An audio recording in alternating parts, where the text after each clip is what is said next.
Hi, this is Tom Mura with World Class Coaching with this week's animated drill powered by the Planet.Training session designer. I've got a 1v1 game here, and it's really more than a 1v1 game, but we'll start talking about it in that way. The area is set up, and again, this is always going to vary, and I always say this, just depending on the size or the age group that you're dealing with, the experience level of your players, what you're trying to accomplish. You can make the distance from the goals to the lines much greater, which will give the defending team a bit more of an opportunity. You can make that distance shorter, which is going to give the advantage to the attacking team, just depending on what you want. With young players, you may want to keep it a little bit shorter to give that attacking team a lot of opportunities. But if you find it's too easy for the players, then you could move these lines back and make it a bit longer distance. You'll have to find what works best for you. Just to give you a guideline, with U12 players, I've done this where the area is about 25 yards from the cones to the goals. And then this area between these cones, which we'll talk about in a minute, and the goals, that can be around 5 yards. Just a nice, end zone area basically. So here's how it's set up. We've got two teams. Every player in line has a ball. To begin with, you'll have one player that starts without a ball just to start the exercise. Then one player from the attacking team now will dribble a ball onto the field. Now they can score in either one of these two goals. The goal that's closest to a team is always worth 1 point. The goal that's farthest from the team is always worth 2. So if you translate that to these players, obviously for the yellow team, this is the 1 point goal. This is the 2 point goal. Quite simply, the attacker is trying to dribble, beat this defender, get inside of that area. So we need to get inside that end zone area before a goal can be scored. So there's no shooting it early from way out here. And again, you can vary the size of this area depending on the ability level of your players. But if you make it, obviously bigger is going to make it easier for the attacking team. So if a goal is scored, so let's just say a goal is scored here, ball's in the net, all right, then this player is going to turn around, and I'll just flip him around here so you can see him the other direction.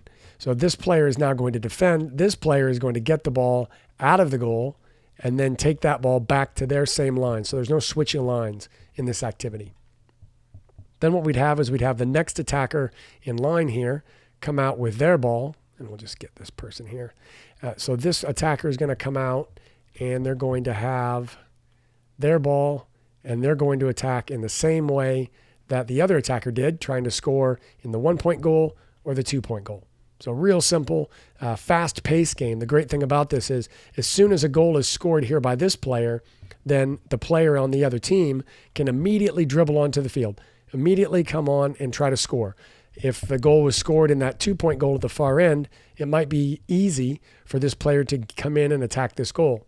Also, what's important here, obviously, is the transition, which I think is important to add to every exercise you possibly can, because there's obviously 3 phases of the game. You've got the attacking, the defending, and the transition. Some would argue that you have 5 if you put in attacking to defense transition and defense to attacking transition, but what have you. So we've got that transition now where the defender, the person that just was attacking, has to react and come and defend now. Now, obviously, we're going to put a premium when we're defending on defending the 2 point goal. So if we're going to give up a goal, which obviously trying to defend and win the ball and not give up a goal, but certainly we don't want to give up that 2 point goal. So early on in the activity, you'll find that a lot of times the players already are aware of that just because of the different values you've given the goal. So you don't have to talk about taking one away or the other. You might emphasize that if some players don't seem to get it, or just to make sure they understand the point. Why are we going to defend this goal first, guys or girls? And that way they answer that and they understand, then their body position changes, the shape of their defending changes, just by virtue of trying to protect that more valuable goal. So as soon as the goal is scored or not scored, then we have that transition. So what if the defender wins the ball? If the defender wins the ball, we have this square, which is about 3 to 5 yards from cone to cone, just depending. And so now if the defender wins that ball, the defender can score 3 points for their team. Obviously, you can change these point values. You could make it greater. You can make it 5 points.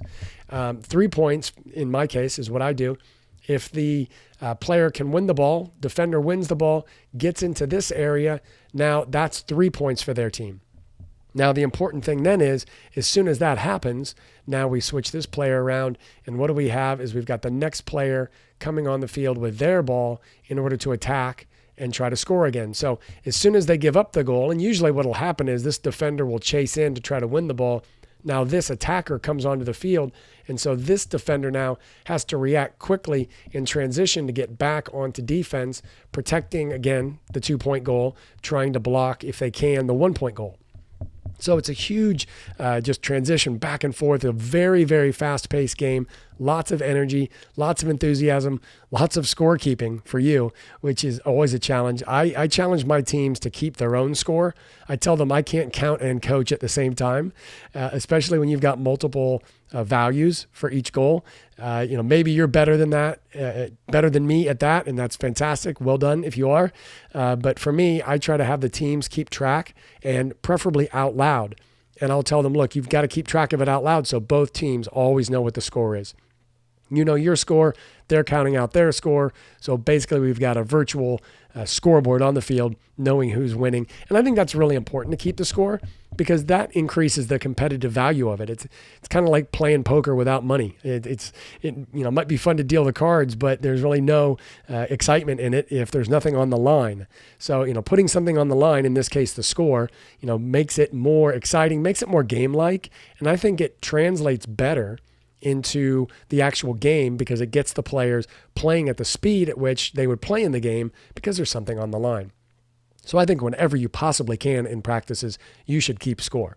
And you don't have to put this massive emphasis on it, but hey, it's a game where we keep score, so let's keep score. So I'll get off my soapbox there about scorekeeping, but it's a really fast-paced game, a lot of fun. There's a lot of variations that you can do.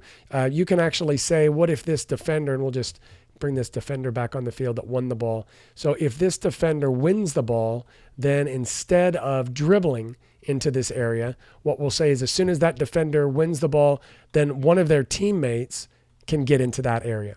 So if their teammate gets into that area, now this player can find a pass to that player. And then what we've got is we've got an instant transition where this player has to turn around and defend because the ball was passed in here. And now this player is on attack and going to come out of this box and can score in either goal. The advantage they have now is they're in the middle. Makes it a little bit more difficult on the defender. But again, the values are the same. 2 points there, 1 point there. So that's one variation that you can play. An obvious variation to this is that you can just play it as a 2v2 game.